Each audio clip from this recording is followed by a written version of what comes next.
Welcome to the First Time Facilitator podcast. Whether you're a first-time facilitator or a seasoned pro, listen in for tips and tricks to make a bigger impact at the next workshop you deliver. And now, your host, Leanne Hughes. Hello everyone and welcome to the show. I'm your host, Leanne Hughes, and I'm here to help you create unpredictable workshop experiences that predictably work. Last week for the big episode 100, we heard from Jordan Harbinger sharing how he facilitates conversations with the world's best performers. This week on the show, I'm sharing my top 10 facilitation lessons that I've learnt over the last 100 episodes. I'm going to compare the facilitator I was 100 weeks ago with the facilitator I am now, or I guess who I continue to aspire to be, based on all of the information I've been able to extract from previous guests as well as my own experiences. I also had a few of you listeners record audio and share what you've picked up from the podcast, which I'll play during this special episode. So thank you so much for those of you who took the time out to record these. It's just amazing hearing your voices. At the end of my lessons learnt, I'm also including an interview I did with Murray Guest on his podcast called the Inspired Energy Podcast. So Murray was a guest of mine early on in the podcast, and he now has his own, which is fantastic. And I've decided to add this interview to this episode as Murray asks some really awesome questions. We have a really fun conversation, and I think it's a nice way of introducing myself to you if you have just discovered the show.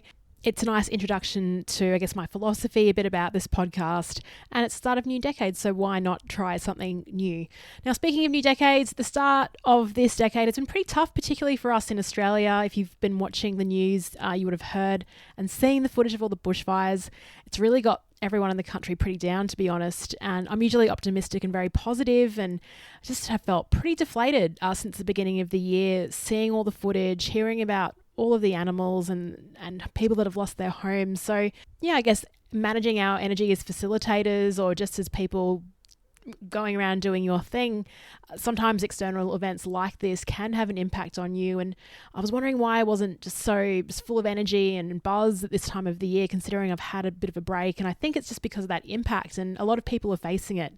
And I only really came to that realization actually at my 100th episode celebration. That was really great. It was actually a great opportunity for us to pause, and all of us at this event on last Tuesday evening, were talking about the bushfires and sharing our stories and also feeling the same way. So I knew it wasn't just me that was sort of feeling a bit, not as peppy as usual. That event was amazing, by the way. We had about 25 listeners and just had a blast talking about facilitation. The conversations were amazing. It was an absolute joy to be part of that. So thank you for everyone that showed up, and hopefully I get to meet listeners. There's lots of you outside of Brisbane, of course. So hopefully sometime this year and beyond we get to catch up. I'm also in the process of developing a first-time facilitator bootcamp. And this is really going to be based around the topic of how to create engaging workshop experiences and how not to bore your participants. So you'll love this if you are new to facilitation. So if you're a subject matter expert within an organization, like you work for HR and everyone in the company just assumes that you can run workshops as well, which is not true. As we know, it's a skill that can be developed. Any type of subject matter expert, technical expert, and now you're asked to share your expertise, this is the boot camp for you. So it's not for you if you've got quite a few years of facilitation under your belt, unless you want access to my templates and checklists, but it really is targeted at those of you who are asked to step up and share your knowledge within workshop experiences. So the course will go live in early March. It's still in the ideation process, but there is a waitlist if you'd like to sign up, and that is over at leannehughes.com/bootcamp. I'll talk more about it in future episodes. But if you want to sign up, that's leannehughes.com/bootcamp. Remember, if you'd like to continue the conversation when the podcast is over, join over 450 facilitators from all around the world on the free Facebook group called The Flip Chart. I'd love to see you there. A link to that group and everything else mentioned in this show is over in the show notes at firsttimefacilitator.com/episode 101. Now, onto the show. Okay, as I said in the intro, I'm going to share the top 10 lessons I've learnt in the last 100 weeks. So the Leanne Hughes first time facilitator 100 weeks ago, what has changed? Would I call myself a seasoned facilitator? I don't know. All of these things I talk about can sometimes be difficult to put into practice all the time, but here are my top 10 tips. So number one is, and I've spoken about it before, this is a lesson that I learned from reading the book, The Art of Gathering, where she talks about the workshop begins before it has even begun. Priya Parker mentions that in terms of all events, but let's bring it into the context of a workshop. So we think as facilitators that our job starts the morning that we're setting up for the workshop, but there is so much that you can do in the pre-event stage, the pre-workshop stage, to create that safe environment for your participants so they have some type of awareness of what they're walking into. So rather than focusing on just that morning, what I suggest is really influencing the communication that goes out prior. What I've done now that I'm a solopreneur is with clients, I create videos saying, hey, I'm Leanne, this is what we're going to cover, here are some expectations. So they can become pretty familiar with who I am, and they're not, that they have an idea of what the workshop will cover. They've got a level of certainty before they arrive. That can also help to prevent any type of last minute dropouts, because through the pre-communications, you're really sharing why it's important to be there, why the organization has decided to run with this, and expectations as well. I'm going to record a specific podcast on how to avoid people dropping out the day of a workshop, because I feel like that's something that we all face, whether we work in internal learning and development roles or training coordination roles, or as facilitators where we have spent the time developing content for a particular number of people. Having that late dropout can impact the workshop either positively or negatively. It's not always a negative thing. But if you can create bang for your buck for your client by doing what you can as a facilitator to make sure the right people are in the room, I think that's a good thing to do. So remember, the workshop begins before it has actually begun. And what can you do to create some sense of anticipation and excitement before D-Day comes around? I shouldn't call it D-Day. Anyway, okay, number 2, I developed my philosophy on contrast. I think it's important for us as facilitators to really consider our brand, our philosophy on the way that we deliver our workshops. I think particularly if you are running your own business, clients don't necessarily look for certifications, education anymore. I think it's really about the marketing that they use to differentiate and the personality. I certainly use that when I was recruiting facilitators when I worked internally. When you trust a person and you like and buy into a certain brand, you think, okay, they could run a leadership course, but they could also run something on team development, or they could run a session on conflict, or they could run a session on delegation. You trust that person because of a particular style, the way that they communicate, what their philosophy is. So my philosophy that I figured out after many years, so please don't put yourself under pressure to think about what your philosophy is, but mine is contrast. It's in one word. How I design my workshops and how I deliver them is by using contrast, by mixing things up, by thinking, what is the audience expecting and how do I do the opposite of that? So I will take a 1-page, I'll draft the agenda, and I'll actually move. It's like building blocks. If I see that I've got, say, 2 videos in a row explaining a concept, I'll move something out, or I'll replace the video with an activity or a flip chart or something else. I've done a whole episode on contrast. I'll link to that episode in the show notes for this one, but that took me a few years. It took me about 100 episodes to get there. So my question for you is, what is your philosophy on your facilitation style and the way that you develop your workshops? Number 3 is the power of simple instructions and breaking instructions down. I think something that is often not talked about enough is our ability to explain instructions clearly, and there is a real skill to it, and it really comes down to chunking an activity down. And I talked to Michael Bungay-Stanier about this in February, so you've got to wait to hear that. But I also, it first came up in my conversation with Nikki McMurray back in episode 3, where she talked about being very careful when you tell participants to stand up, because once you tell them to stand up, they're going to stand up and go to the bathroom, grab a coffee, start talking, grab their phone. So you've really got to sequence your instructions in a certain way that is extremely clear, because the last thing you want, particularly when working in big groups, is a lot of uncertainty, people not doing the right thing, and then you having to call everyone back and re-explain.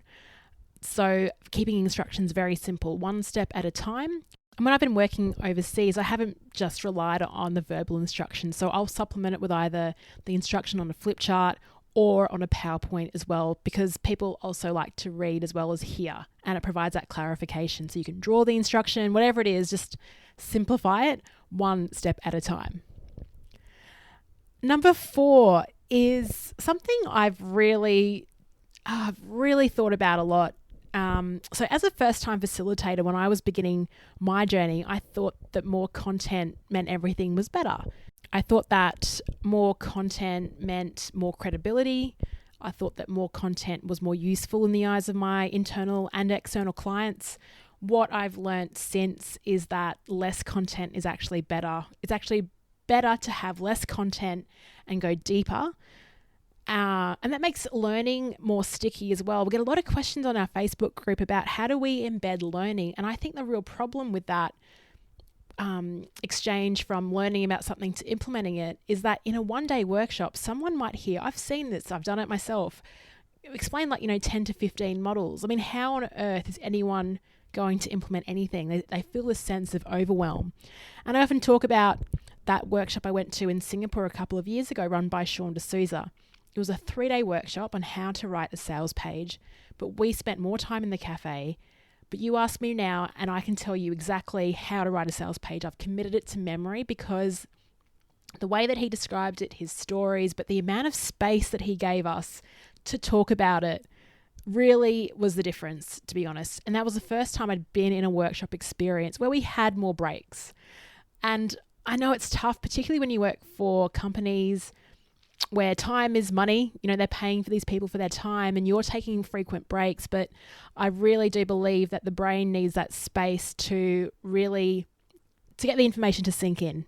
I really think it does. So less is definitely more. And this links in really nicely to my next lesson learned, which is connection trumps content every single time.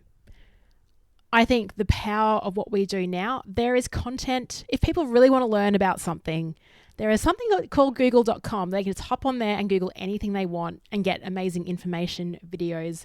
So the value of us as facilitators and leading workshops where people are together is the connection. So that trumps content every single time. So what I want you to consider as a first-time facilitator is when you are designing, I think the trap is to think content first. And what I mean is I still kind of lean this way. But what I'm trying to get my head around is, the content's important. I have a rough idea of the models and things I really want to talk about and share. But how do I structure the activities and the workshop in a way that really brings out the connection piece? Getting people talking to each other, building the relationships, because that is what organizations are lacking at the moment, are the connections with the people that work together. So connection over content. Number 6 is 100 weeks ago, I did not know a lot about neuroleadership, neuroscience, and designing workshops with the brain in mind. Then I discovered models like the SCARF model. I've read David Rock's book, Your Brain at Work. I've learned a lot from Tim Pence actually about neuroleadership, about creating the toward state versus the away state. That's, psychological safety and how we create that. And that's really had an impact on the way that I design my workshops, and in particular, set it up in the morning. Next week's guest is Mark Bowden. He's a world-leading expert in body language, and I really encourage you to listen to this episode. He talks about how he considers the brain and what he does with his body language to get participants feeling safe and calm when they enter his workshop environment. And it's actually very different to what I do. So I've learned some excellent lessons off Mark. But again, I did another podcast on this, which I'll put in the show notes. about how you can design conferences and workshops with the brain in mind. So using the SCARF model, think about status, certainty, autonomy, relatedness, and fairness. Those are the key social constructs that David Rock shares. And this stuff carries across regions. And so everyone's asking me, oh, what were the audiences like over in Hong Kong versus India?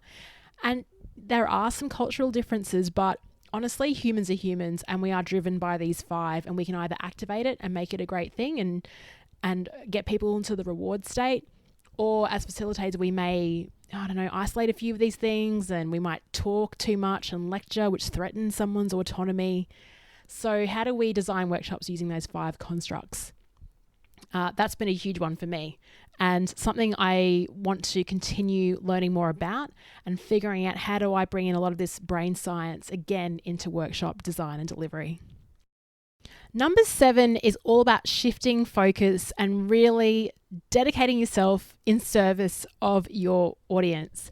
And I think we kind of first started exploring this when I spoke to Neen James. I was asking her questions about how she develops her confidence and how she handles her nerves. And she says when you stand in service, you can't be nervous. So the reason we get nervous as first-time facilitators is we're so worried about ourselves. So how will we look like? How will people perceive us? Will we stuff up? That's all about us. What we need to do is actually shift our focus to our participants and giving them a great experience and thinking about them first. And I think the episode that really draws this out, a recent one with Tim Ferguson that I have started to implement, is now, instead of like the night before really focusing on my slides or focusing on my visuals and my content, what Tim does, he shifts that focus by looking at finding out more about his participants. So he'll get a participant list and search for them on LinkedIn, find out more about the company, really get into the demographics and psychographics of his group. And I think that simple exercise of finding out more about your participants helps you to shift that focus so you are less nervous. You've got some more intel. We also heard from Tyson Young and Adam Musto. They both mentioned on previous episodes how they shift their focus and get less nervous, and that is by simply greeting participants and their audience as they come on in, having a bit of small talk so they understand who these people are, and they're not, walking up in front of the room feeling cold. They've got a nice warm audience in front of them. Lesson number 8 for me is getting participation through visuals. So 100 episodes ago, 100 weeks ago, I was very much here's my PowerPoint. Yes, I got some activities and I will explain things, but I wasn't a type of person that would drag a flip chart in and start drawing. And it's something that I've definitely developed over the last 100 weeks, where I'm getting to a stage now where before workshops, I actually prep flip charts. I roll them up in a tube and I bring them along, put them on walls, and I will use flip charts to demonstrate a point.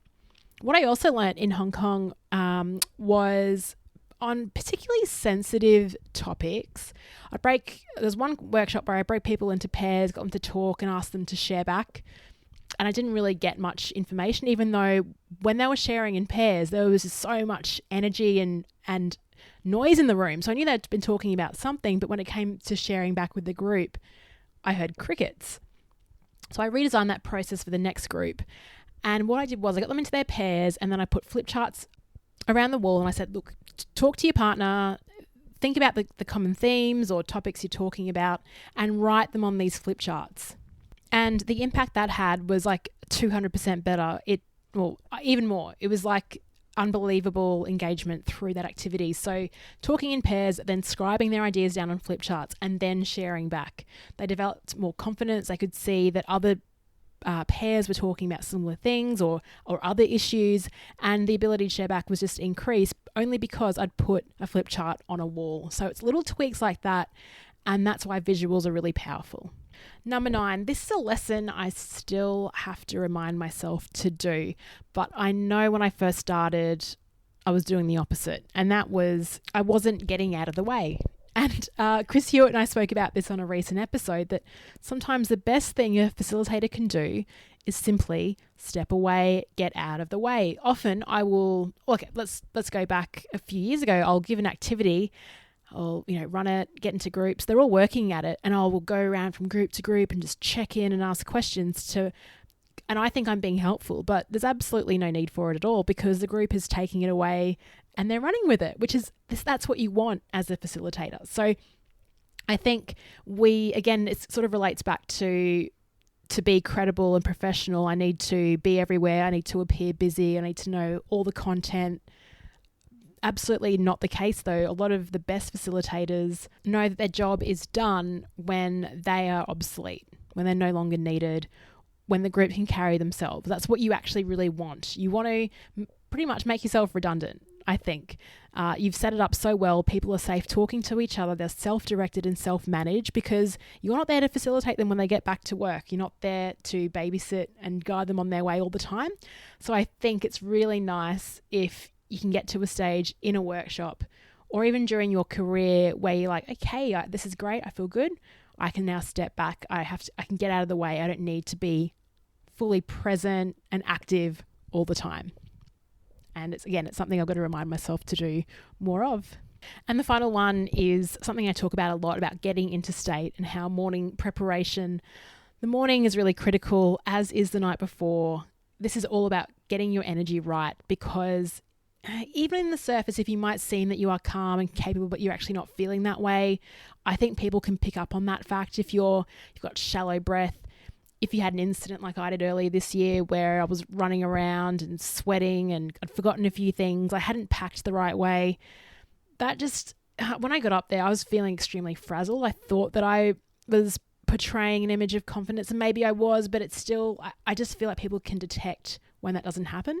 And Mel Kettle really spoke about this when she says when she gets to a venue, she's checked in with the client, she's in the room, everything's great. She'll turn her phone into flight mode so she won't be distracted by external factors that may have an impact on how she shows up. So it's all part of that preparation about, making sure that you've got your checklist. So I've got a link to that ultimate facilitator packing list in the show notes for this one.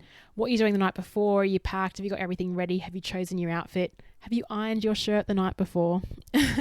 And even the development of your workshop, have you done that like a week prior so that now you can be okay with the content and now switch your focus to creating this great environment, profiling your audience. So preparation is key. So those are my top 10 lessons. I wonder what they're going to look like in another 100 episodes or even 50. I might have to do another recap and see what I've learnt and continue to learn as a facilitator. I'd love to hear your thoughts on this as well. Please send me an email, hello@leannehughes.com, DM me on Instagram to let me know. I think overall, all of these steps combined, these are the things that help develop your confidence. So it really is about, as a facilitator, the more confidence that you have, the more confident you feel like it's okay to not be the expert. The more confidence you have, you feel comfortable in it being okay to get out of the way. Okay, I mentioned at the start of the show that we've had a few listeners record their lessons from the last 100 episodes, so I'll play those for you now. Hi everyone, I'm Suzanne Rose from Brisbane, Queensland, Australia. I coordinate and co-facilitate professional development workshops for Queensland Police Service trainers and facilitators. My favourite first-time facilitator podcast is episode 91, Becoming Indistractable. I love this one with Nia Eyal because I learned so many things about what I can do to make myself that little bit more productive or that little bit more focused and present for those who I need to be present for. And I've made so many changes since actually obtaining and reading that book and downloading the workbook. So I love the episode, but I have so many other favourites, Leanne. You're doing such a great job. I really, really, really enjoy what you're doing to make our job as facilitators even better and to help stamp out boring workshops around the world. Thanks, Leanne. Bye, everyone. Thank you so much, Suzanne. I agree that book is amazing, and that conversation with Nia, something, again, I have to re-listen to. And particularly at the start of the year, it's a nice thing to do to sort of reset your focus and the ability to do some sort of deep work, disconnect from the apps and all the social things and time chunk. There's so many cool things that Nia talks about. So I'm glad that's been really helpful for you. And look, a massive benefit from doing this podcast has been meeting you, Suzanne. Suzanne has run a couple of amazing facilitator events for the Flipchart group over at her beautiful home just south of Brisbane. We've had an amazing time. We had one afternoon where we just spent like 4 hours. Each person just shared their favourite icebreaker. And the range of icebreakers, how easy they were, the fun that we had through that was amazing. So thank you, Suzanne. Look forward to catching up with you again more this year. Dear Leanne, this is Wanda from Madrid. I have to confess that although I have discovered your podcast recently, I'm totally in love with you. No. I'm totally in love with the program. About the key lessons, those are my 3 top. Number 1 is you have shown that there is no excuse to use boring presentations. We have many tools to use as facilitators, like humor, games, visual thinking, music, and many others to improve and create better learning experiences. Lesson number 2, preparation is key to success. Know the needs, know the content, know your customer, know the participants, know the place, know as much as you can in advance. And lesson number 3, expect the unexpected. You cannot control everything, you cannot predict everything, so be ready to adapt yourself to the needs of the participants and, of course, enjoy the challenges. So, Leanne, congratulations for this wonderful podcast, congratulations also for the wonderful Facebook community that you are joining together, and muchas gracias desde España.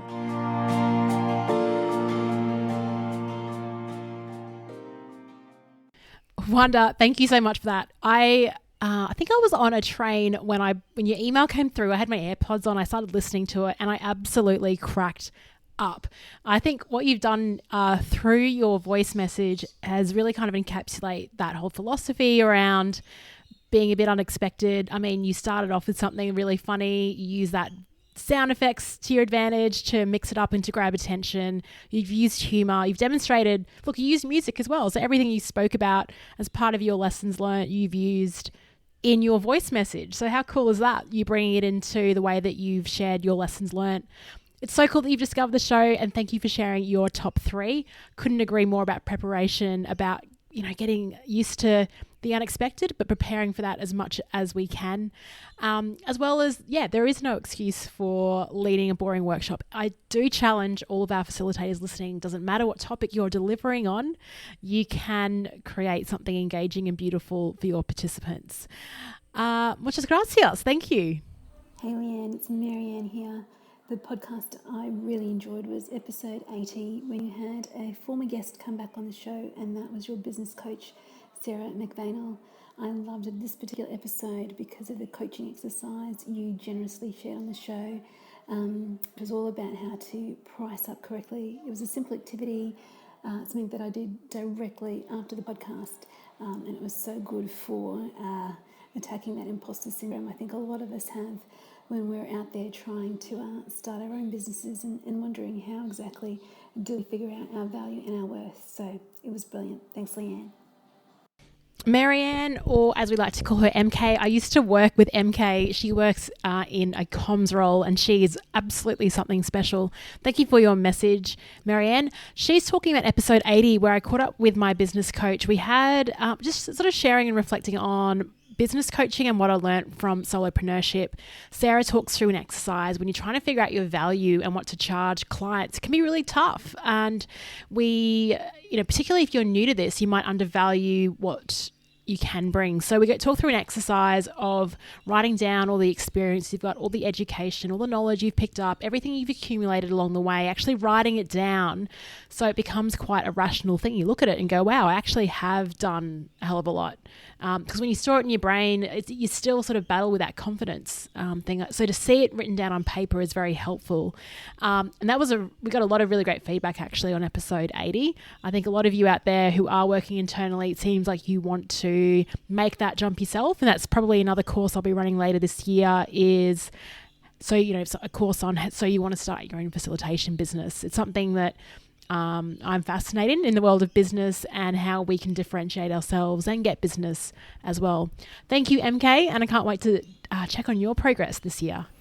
I absolutely love the First Time Facilitator podcast with Leanne Hughes. Every episode is so full of tips and simple things that everyone can do to take their workshops and their facilitation skills to the next level. The quality of the guests every episode are just awesome. I love being a guest myself on the podcast as well and sharing some of my thoughts around facilitating. Now, it's hard to pick out one standout from so many great episodes and so many great insights and tips throughout there. I loved the refocus and energy that Leanne brought to helping me think about how I use music in my workshops. That was great. I loved Oscar Trimboli talking about the power of listening and what that brings to our role as facilitators as well. But certainly there's so much gold in every episode of the First Time Facilitator podcast. That was Murray Guest, who I will be playing an interview with now. And thank you, Muzz, for your lovely comments. And I think a lot of people do ask me, what's your favourite episode of the show? And it's actually an impossible question to answer because every single guest, every opportunity I've had to share something, someone takes something away, I take something away from it. So there is no sort of standout. It's basically just thinking out, what are the key themes and things that I've picked up. So thank you for sharing your thoughts. And Oscar Trimboli, absolutely, just his real focus on deep listening is such an important skill for us as facilitators. So that's a nice little segue. Murray left his message. Now I'm going to bring you the interview that I had with him on his podcast called Inspired Energy. I hope you enjoy it and chat to you next week. I'll be bringing you an amazing interview. I can't wait to release my interview with Mark Bowden to you next week. In the meantime, here's my chat with Murray Guest. Welcome, Leanne, to the podcast. Great to have you. How are you this week? I am doing really well, tremendous. I'm having a great week, Murray. How about yourself? Very good, except for a bit of a cold. Maybe I should listen to you a bit about, how we look after ourselves with all our facilitation. Well, it's actually funny you say that because I know you were on my podcast and I was asking you that question about how you avoid burnout. Actually, you gave me a really good tip on that interview that I've been using now, the old magnesium powder. Oh, yes, it is very helpful. I use it for calming my mind, but also relaxing my muscles. But, as much as I do those things and I think I've got it under control, kids still bring germs home from school. Well, you can't really kick out your kids, so... No, and guess what? I'm human. I am very human, and I'm sure I could have been looking after myself a bit better in the last few weeks with all the travel. So, speaking of travel, how was your trip to Omaha? I loved Omaha. I actually wished I'd stayed in Omaha longer. I know that sounds weird, but I'd just come from 8 nights in New York, which was really hectic. So getting into Omaha it was actually really calming, and I wish I did it the other way around. So Omaha first and New York second, because I arrived in very kind of like the way that you're sounding, a little bit burnt out. I had a few late nights. So, but the conference, we were there both. I mean, you'd been there every year. So Murray, if your listeners don't know, is a bit of a celebrity at the Gallup Strengths Conference. Everyone's like, "Oh, Murray Guest." Was that your American accent? Because that was it's a bit of a twang. What an experience. Yeah, I just loved being in a room of over 1,600 people that could talk the same language, and we all had a passion for this movement. It all had an impact on us personally. So you could really pretty much walk up to any stranger and have a great chat about their experiences with it. I agree. And I've been to the summit each year, and there's a real strong sense of sharing and collaboration and openness in the strengths community. And every year I've solidified relationships with people all around the world and created new ones. And Omaha as a city is one of those places in America, in the Midwest, that a lot of people in America say, hey, we don't ever stop here, we fly over it. But it's actually a really nice city. It's easy to get around, some good food. It actually is. It looks like it has more infrastructure than it needs. That's what it's like to me. Yeah, everything is so accessible. I liked the fact that it was flat as well. So if you went running in the morning, it was just nice and easy. And I just found it like a really kind of I don't know if quaint's the word, but everyone was just so friendly. It was just a very nice place. And I think for a conference location, it was the perfect setup because everything is so close. The bars are in easy sort of range. The weather was nice. couldn't fault it. If there was one thing you took out of your trip to your first Clifton Strength Summit that you have integrated back into your life, what would it be? On the last day, we were given a copy of the new Gallup book called It's the Manager. And I actually remember before the conference, I saw the book was released, but I wasn't too interested in it, to be honest. And then I heard the interview with both authors, the two Jims, about how the manager-employee relationship is the most critical relationship and it can help build engagement and build a culture. Look, and I knew all this. I knew all this in terms of the theory behind it. But what they really sort of escalated through all the research and the latest stats is how critical the relationship is. And I've just recently come out of a big corporate company and we're working on engagement, and you've got managers that have like 50 different action items. But really, if you can keep it really simple and just think about, if you want to make an impact, just impact the people that are directly reporting to you. Start conversations and just be a good human. And that's it. And the engagement and culture will take care of itself. If every manager had that focus, you'd see engagement results just soar. I totally agree. I loved hearing Jim Clifton and Jim Harder talk about their passion for It's the Manager. And as you said, the book contains some awesome research, but also some practical application as well. And I was surprised by it.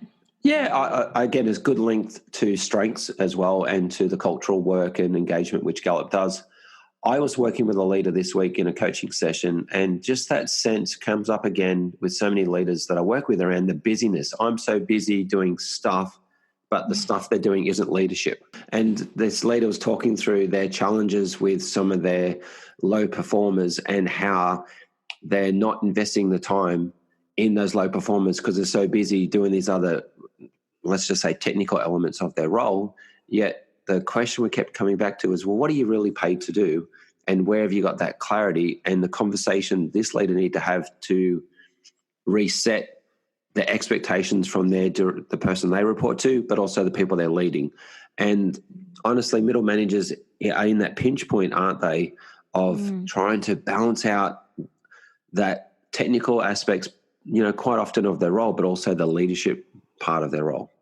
Yeah, big time. They really are. And I was looking at also expectations of mid-level managers these days. They've got to be the diversity champion. They've got to be the environmental champion, the safety champion. They've got to be, there's so many expectations that are coming down the funnel that they need to implement. And so I understand the whole, how do we do all of this?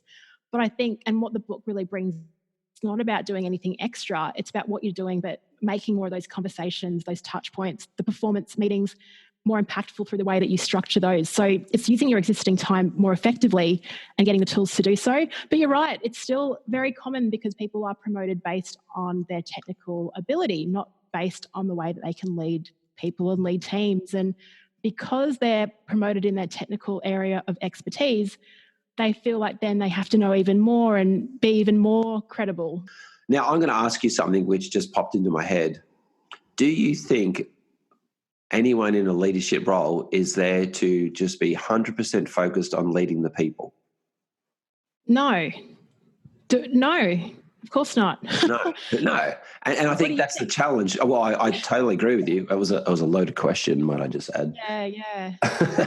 Because what I think is there's this role that people are in, which is somewhere between leading the people and then doing some other, let's again use a word like technical aspect of the business that they work in. And it's about how do they find the time or prioritize the time to get more of the leadership focus happening. Yeah, and it's this constant sort of balance between, I don't know if you've seen this pie graph, but it's where you get people to map their time in three different areas. So the technical work, the scheduling / planning, and then the people work. So I guess when you start in an organization, you're 100% technical. Then as you sort of step up, you see a shift, so bringing on towards more of the people. I always ask people in my leaders in my workshops around the mid-level group, I said, where are you spending most of your time? And it's pretty much split into thirds. They don't actually recognize that it should be heavily now mapped to the people side. And when you sort of talk about that, it's like it doesn't even really dawn on them until you really explore why. why they should spend more time in the people role and getting results through others, because that's what leadership is all about. I totally agree. And John Adair has a model which I've used quite a bit, and it's a Venn diagram around the technical, the task, and the team. And again, where's that percentage of time that as a leader you're investing in those three areas? And similar to you, I asked that question of people in the workshops around, well, where do you invest your time currently? And I even think that the awareness of where you're investing the time is really important, because I think quite often it's just the day-to-day grind of, or feeling of a grind in a leadership role, a middle manager role, and I'm not actually aware of where I'm investing my time. Yeah, big time. And it's very much reactive over response. Yeah. So why do you do what you do? I did do HR and psych as part of uni, but I actually moved more into marketing when I left university. And how I got back into the organisational development space was I love personal development. Let's start off with that. So when I was about 12, I read The 7 Habits, and I just love personal development, but that kind of left a while. And then I got back into marketing. I had this boss, the owner of a company called Wicked Campers. He's a bit crazy, but he gave me these Jim Rohn CDs. And I started listening. I love Jim Rohn. Do you like Jim? Yeah. Great. Love it. Yeah. And then I just started going to all these sort of self-development and professional development workshops. And it came to a point where I was sitting in these rooms thinking, I feel like I know a bit more than the person running this, or I feel like I could do a better job than the person at the front of the room. And so that led down this whole rabbit hole of sort of doing a lot of reading, getting exposure to a global company and working in the talent management space.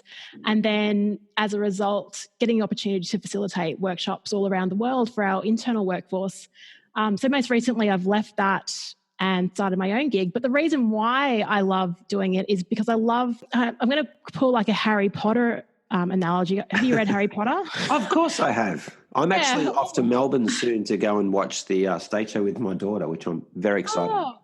That'd be amazing. Yeah. But they've got muggles, right? So the muggles are the humans that have no idea about this wizardry. So I feel like before people get into my workshops, they're kind of like muggles. They're navigating the world of leadership, but they haven't been given the tools or know what they need to do.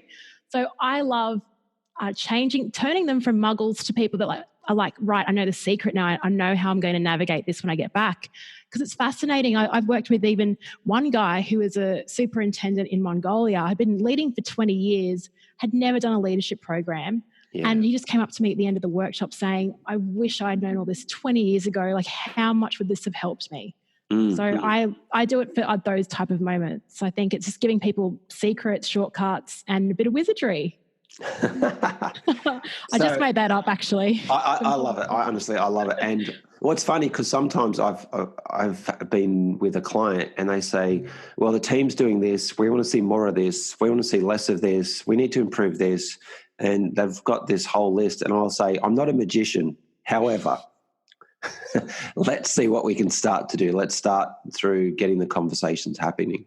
But that new way of looking at the world, like you're saying, through magic, there's the impact, isn't there? Not just professionally, but personally. And I can imagine that leader, as you said, in Mongolia, he would have had a difference. I'm imagining here, not just at work, but the way he interacted with people, his family outside of work as well, just through this new perspective that you're bringing into his world. Yeah, that's right. And I think we forget that the impact isn't just in the workplace, of course. It's with the relationships that matter to you most and communities. So which of your top 5 strengths, ideation, maximizer, futuristic, activator, positivity, are you going to get tattooed on your neck? I love having ideation at number 1, but I'm going to say activator. Activator, okay. And what is it about activator that you've totally claimed so much you're going to get tattooed on your body? I just love the philosophy of activation. Even this week, I've been doing a bit of LinkedIn videos this week, and I just had this idea on Sunday, like I should just do 5 days of LinkedIn videos, and then I just did them, and it's been really great. Like I just love getting an idea and taking action, and people come to me all the time because they want a bit of injection of that. Because I see so many people just talking about things, and it's like, just do one thing. They always ask me, like, how are you getting all this cool stuff? It's like, I'm just putting things out there, and I don't take failure very seriously. I just say, well, lesson learnt, let's move on. So I think my husband thinks Activate is a bit interesting. So a couple of years ago, I think we were just talking about a trip to Africa, and then later that week I'd booked a trip to Africa. So he's very wary of even mentioning holiday destinations around me or any kind of idea, because I'll get it straight onto YouTube or start investigating it, and then I'm off. Yeah, Tammy, my wife, has activated her top 5, and it was a pre-strengths challenge for us at times. As I felt it was a contrast to my responsibility. We need to do the right thing, we need to plan a trip, we need to make sure we're saving up for it, whatever it is. And she'd be like, no, let's go. We can do it. We'll make it work. Yeah. It's exactly relationships. It really can. Yeah, but again, I know I've talked lots of times on the podcast and in workshops about, again, the power of strengths goes way beyond, the workplace. And for us, it's been that language and appreciation for the different approaches and perspectives that we both have. And you had the First Time Facilitator podcast, and you're still doing that, as I understand. Yeah, I think I release episode 75 next week. Wow. And to me, the reason I'm thinking of it is, again, that was an activator element, or your activator, being at play, where you've, as I understand, you were facilitating and there wasn't that opportunity for that sort of resource or support through a podcast. And you went, I'm going to create a podcast for people that are facilitating for the first time. That's right. Yeah. So before I went to Canada to run this week-long program, I was sort of seeking out podcasts, and there was excellent ones on public speaking, but nothing about the wicked environment of a workshop and how you handle that. So I was really looking out for it. There wasn't any. So I thought, look, I'll have a crack at this. And it's been so great, because not only do I get the opportunity to chat to amazing people, and I just get to share that with everyone. So it's actually quite self-indulgent, because I ask some questions that I have about facilitation just for my own sake. But it's wonderful that people around the world are also getting value just from a conversation that you record at home. I find it fascinating, the whole medium. And it's a fantastic podcast. Anyone that's listening to this one that is in facilitation and wants to increase or improve their skills, doesn't matter if you've been facilitating for 5 minutes or 5 years or 15 years, there's so much value in the conversations that Leanne has. And I think it's a great resource for so many people. Oh, thank you. And I think you'd think sort of after 20 episodes, you would have learned everything about facilitation. Everyone's like, how are you going to keep this going? But the thing is, every single week my challenge is to get diverse facilitators, different ages, countries, industries. And every week I'm learning something new, or even it might even be like a contrasting perspective on something that someone else has said. But that's the beauty of facilitation, is that we all bring in these different strengths into our work. And I think these facilitation tips are valuable and can be applied not just in facilitating a workshop, but how someone runs a meeting or conducts a presentation. Oh, yeah, that's the beauty of facilitation as well. It's not just for facilitators. It's for anyone that actually has to have a two-way conversation or a group discussion as part of their role. Even like for coaching and, project managers, you're right. There's a ton of different people that listen to my podcast that aren't pure facilitators. I don't know if it happens with you, Murray, but I've run a few workshops where people arrive, they're in there, they're folding their arms and go, so what is this about? We've been told we had to come to training. Yeah, and unfortunately, yes, I have, in lots of workshops, and where it's unfortunately been communicated like, here's this thing, you need to go to it, or not even being told. And it does influence the way people show up. And I think it gives a bigger insight into the culture of the organisation or the skills of the leader. Again, coming back to what's the role of the leader in those elements of their role in supporting their people and helping their people develop. Yeah, I've had those, but I think, again, as I've developed and improved as a facilitator, my aim would be then, how can I focus on the mindset and the attitude that people are bringing to the workshop, as opposed to let's just go on with the content.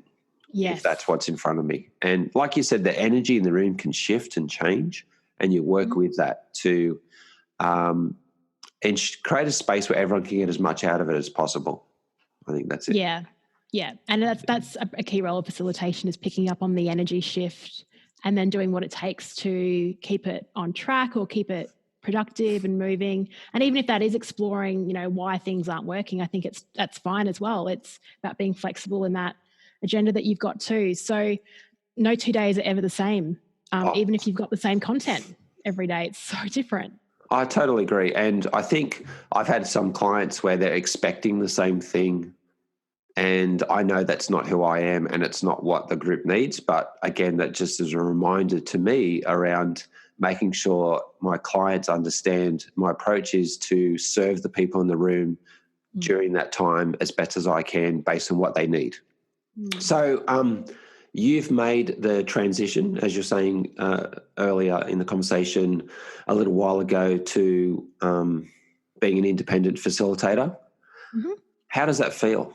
It feels good. I've just done it's been 6 months now, so I just did a quick LinkedIn video about what I've learned, what I've picked up. I think what I'm noticing, talking about inspired energy, is really about when I left my corporate job, I thought I'd be working the same hours, like working 7:30 to 4:30. I thought if I could do that, I'll just smash it. But I'm finding that because I've got all this flexibility now, I'm seeing when my energy is most useful. So mornings are really great for me. Lunchtime, I'm pretty hopeless. So I actually cook dinner at lunchtime now, which is awesome. Yep. I hang out with my dogs more. They get a couple more walks, and then I sort of work again later in the afternoon. So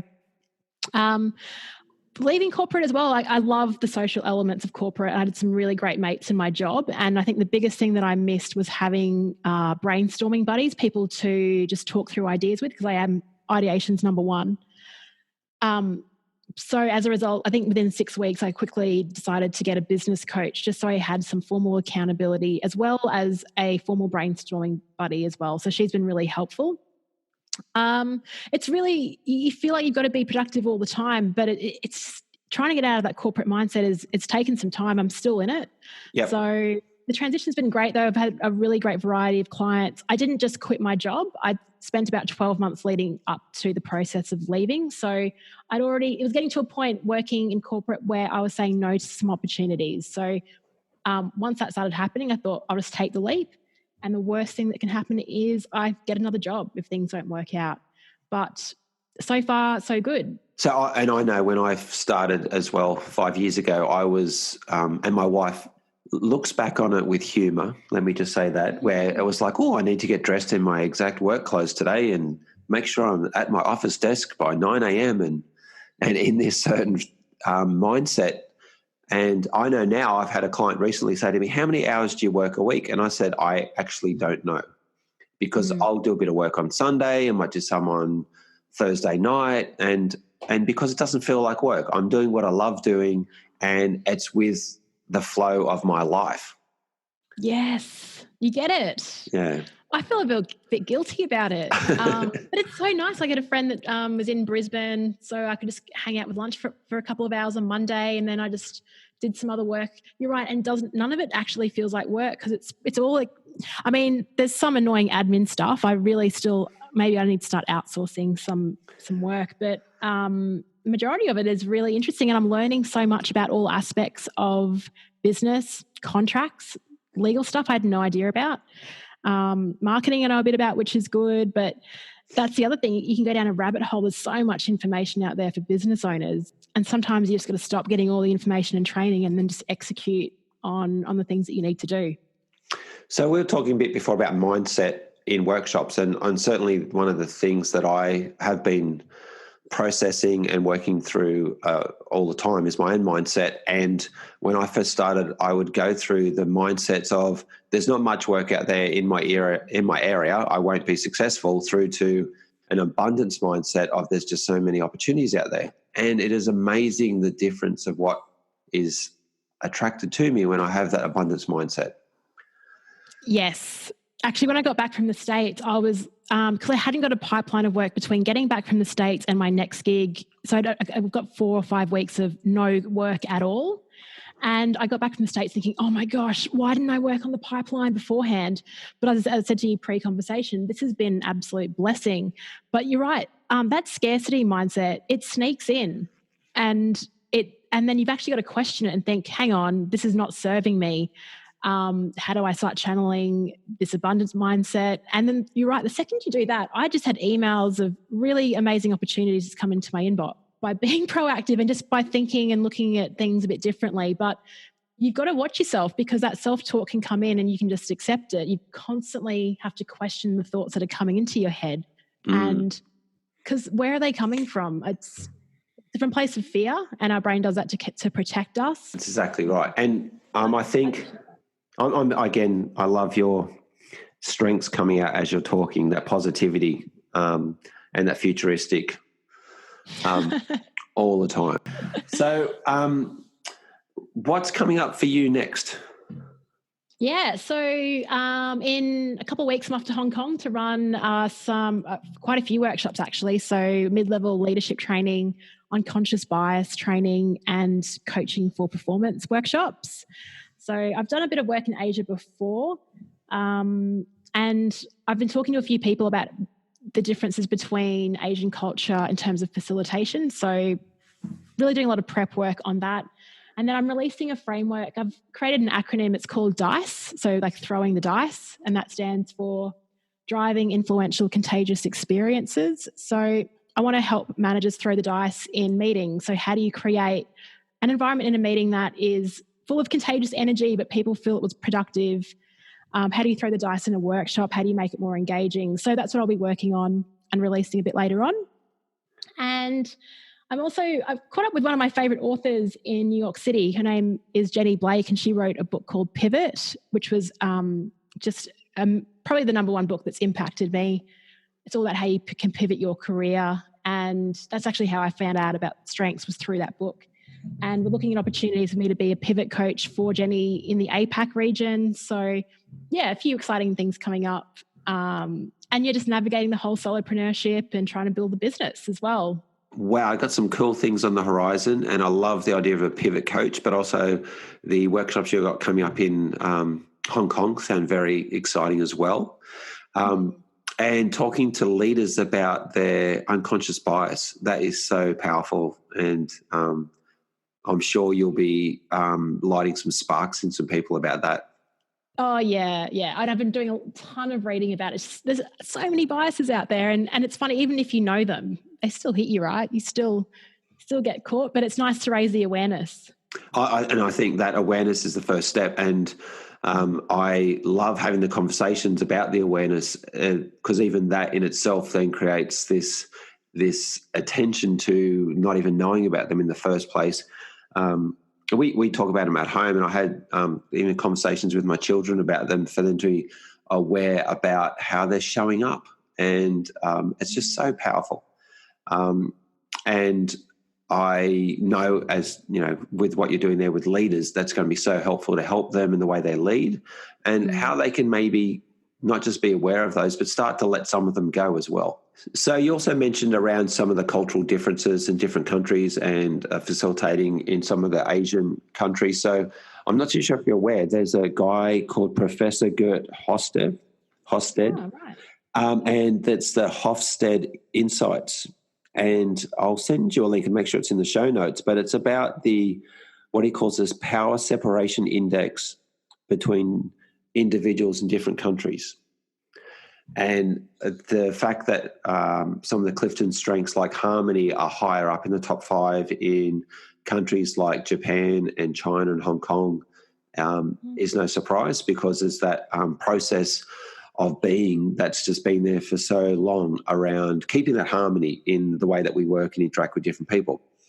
And the research that Professor Hofstede has done identifies that, what he calls the power separation, of how then that shows up with the way that leaders and different people interact with each other and with teams. So it's really insightful. And this free website, actually, you can go in there, put in different countries, and he shows you across the different measures of what they look like. That is amazing. Thank you. I'm going to please send me the link, because this audience is like expats and locals. So even looking at that data in the workshop and talking about that might be a good idea. Yep, I'll make sure it's in the notes with some links to the wonderful Leanne Hughes, but also I'll send it through to you too. Now, Inspired energy. You've given me a really cool definition.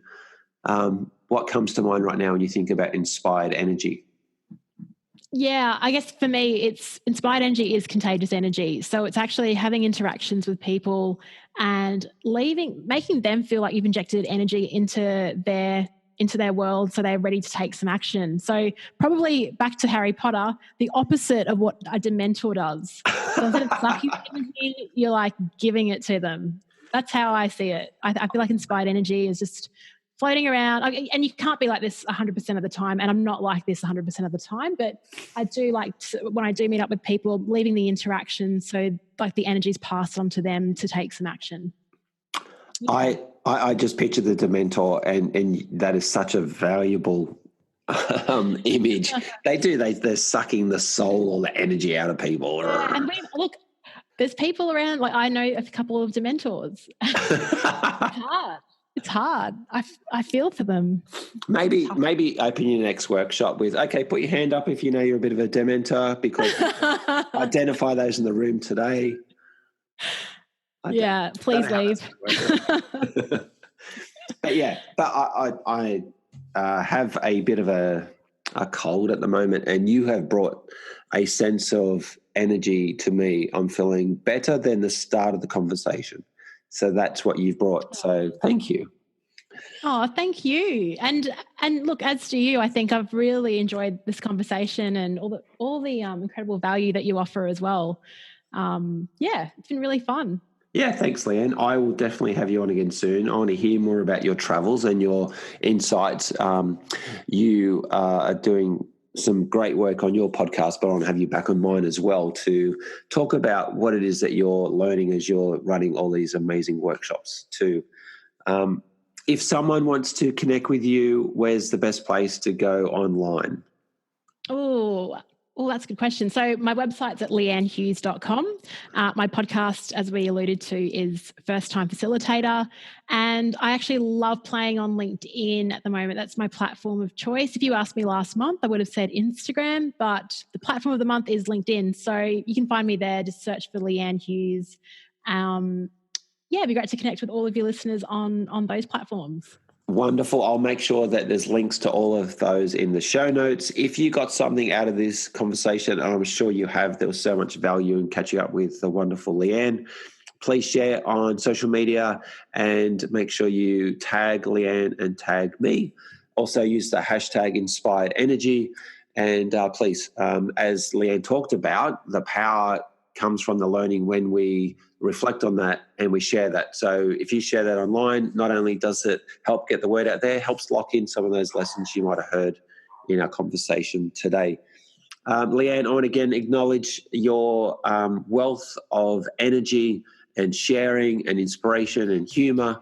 I loved catching up with you in Omaha and look forward to seeing you again soon. And it's been so awesome chatting with you today. Thank you. Likewise, Mars. I hope you feel better soon. Thank you so much for the conversation. Yeah, thank you. I will feel better soon. Have an awesome trip. And look, if you're still listening in the meantime, if you do like the show, I'd love you to help out and get the word out to other people. So there are a few ways you can spread the word. You can simply send them a link to firsttimefacilitator.com or leave a rating and review in iTunes to boost the public presence of the show. Thanks, First Time Facilitators. Chat next week.